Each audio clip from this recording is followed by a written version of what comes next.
Et bruit de départ. Tension palpable ce matin sur le spot de l'Almanar, le vent d'Est annoncé très faible a été finalement suffisant pour lancer 4 manches.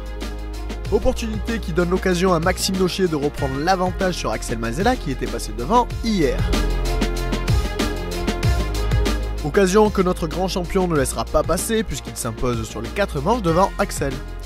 Dans 12 nœuds, Max est intouchable et les deux riders atteignent des vitesses assez incroyables. Autant vous dire qu'à cette allure, lorsqu'on est si près l'un de l'autre, c'est assez engagé.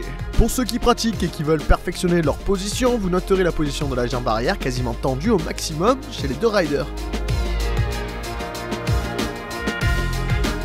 Contrairement aux 3 autres journées, la plupart des riders du top 5 avaient choisi aujourd'hui des ailes à caisson. Boudin ou caisson, c'est le choix du moment sur les courses. L'avis de Max sur la question.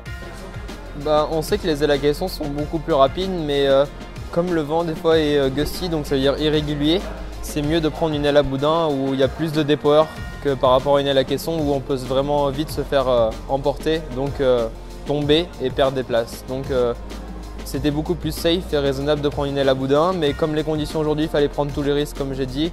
C'est pour ça que j'ai pris une aile à caisson et que j'ai fait 4 manches de premier. Le mot de la fin par Bob Blaise, président du HKA, le club liérois organisateur. Bien sûr satisfait puisque il y a moins de 6 mois on était déjà là. Avec le speed crossing, on faisait la 4e étape. Cette fois-ci on fait la première étape. On avait déjà battu le record d'inscrits puisqu'on était 76 sur la ligne de départ en octobre. Et cette année, record battu, hein, on était exactement 99 sur la ligne de départ pour 116 inscrits. Je pense qu'on ne peut pas rêver mieux.